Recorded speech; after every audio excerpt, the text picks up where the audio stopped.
getting ready to put the boat away for the winter, but I just figured I'd make a video here about our this Mastercraft Maristar 230.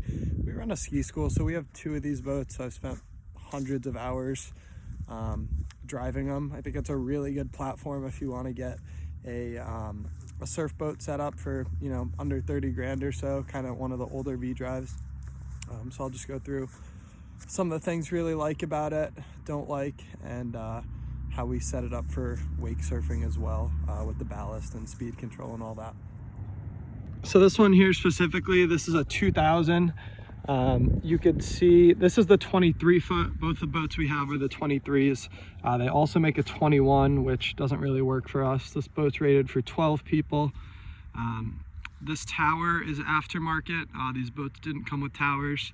And then we also added a bimini top. It's like a $400 universal eBay one that kind of clamps on, as well as some board racks. So that helps keep all our equipment up out of the boat, especially when we're teaching people. We have a lot of different size boards and skis and stuff. So that kind of helps keep things up and out of our way. Just do a little walk around here.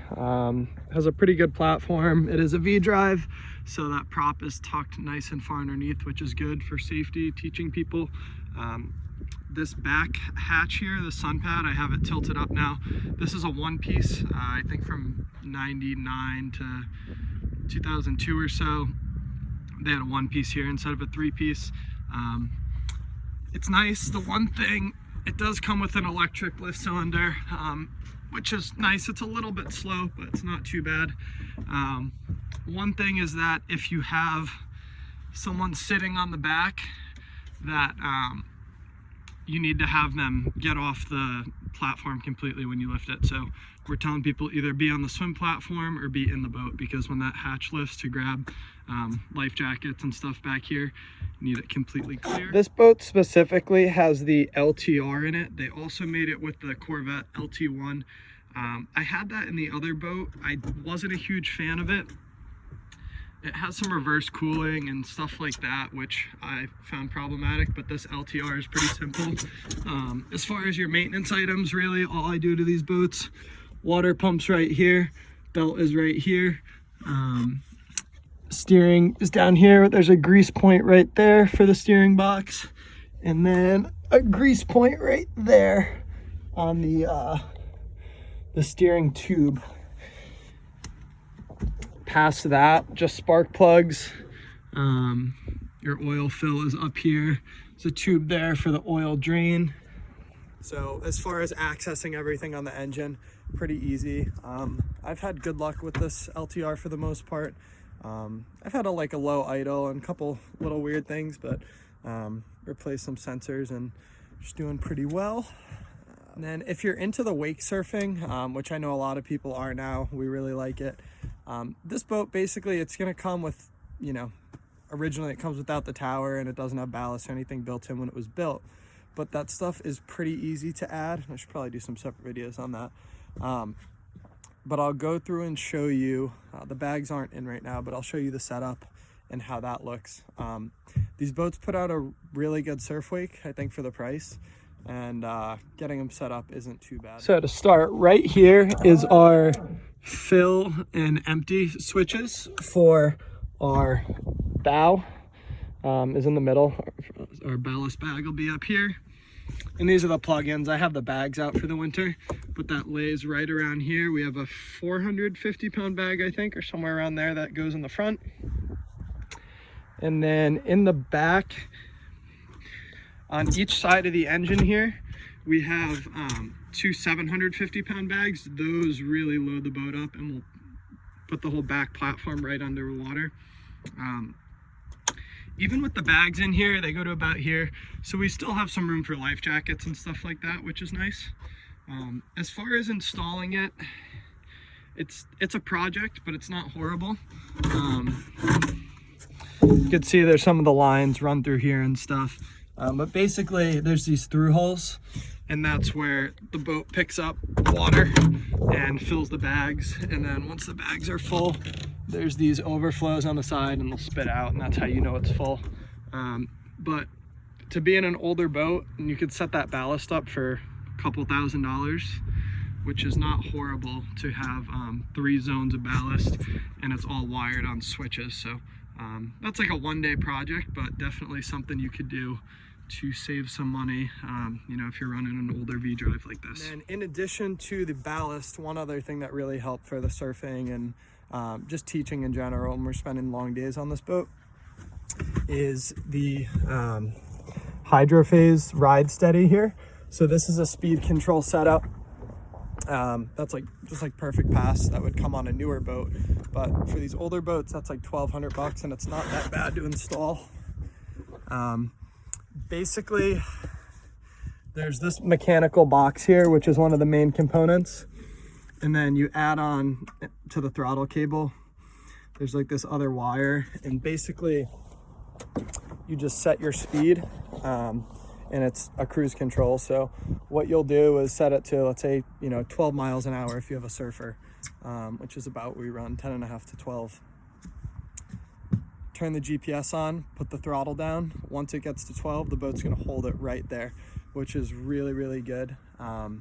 Just because trying to hand drive, especially if you have a lot of ballast and people in the boat and stuff moving around, the wake it'll be too big, too small, and you're constantly adjusting. The speed control takes that element out of it completely. So as you can see, I mean, this boat is rated for 12 people. So there's a good amount of room. You could have a few people in the bow comfortably. It's good for kids. And then I have the seats out now, but you have this whole wraparound. So you could fit a solid, you know, 6-8 people back here. Plus you have your storage there. So it's a really good sized boat. I think when it came out, it was, you know, the biggest for the year. But especially, you know, you have the tower, so you have your boards out of the water, or out of the boat. And yeah. One of the things I found on these boats that, just from running a lot of hours, one of the weak points is right on these, the swim platform, the bracket side. I've had one of these go. These are upgraded brackets I got on eBay, I think for like $250, $300. I'd have to find the link. I don't know if they're still making them, but someone kind of took it upon themselves to make some upgraded ones, which were really nice. And then also this summer, I had one of the brackets break on the platform side. I think what happened was the pin gave out, which caused one side of this platform to lift up and get like a bunch of leverage on it, which broke one of them. So for us, we have charters running all day, and there's a lot of people stepping on and off of this thing. Sometimes there's, you know, 4 kids jumping off it. So for us, I know it's more than the average use, but that's one thing that we've found can go a little bit. Another thing, if you're gonna install a tower on one of these boats, or really any of these older boats, underneath where these mounting points are, when you're mounting these, you're gonna wanna put some sort of like epoxy with like a piece of plywood or something underneath. So when you have someone getting pulled off the top of that tower and there's a bunch of weight pulling up on this, underneath it's you know, more distributed than just pulling up on this small area where you're gonna get you know, the risk for like spider cracks and stuff like that, a lot of stress on the gel coat, because at the time these boats weren't really built to have towers on them. So this one, they did a really good install on it, and there's no gel coat cracking, which is awesome. The other boat does have a good amount, but that's one thing to keep in mind if you can, you know, just reinforce the underneath so you're in good shape. Yeah, overall, these boats are really good. I mean, they seat a lot of people. I would stick to the LTR motor instead of the LT1 if possible, just because it's a little more straightforward. That's just my experience. I've had better luck with this LTR. Maintenance, really nothing crazy. Oil changes, transmission fluid changes, and I'm big on greasing the rudder ports there just to keep the steering nice and loose. I think when I got this, the throttle cable was already done. I did a steering cable and then added the ballast for about $2,500. And that was on the 3 zones with switches. All that stuff was from Wake Makers.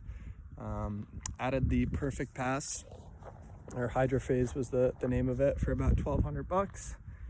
And then the tower was already on it when I bought it. and then the bimini top was another 400 bucks. I got the boat for 20,000 without those add-ons, so basically I'm into it for right about or under 30,000, you know, all set up how I wanted it.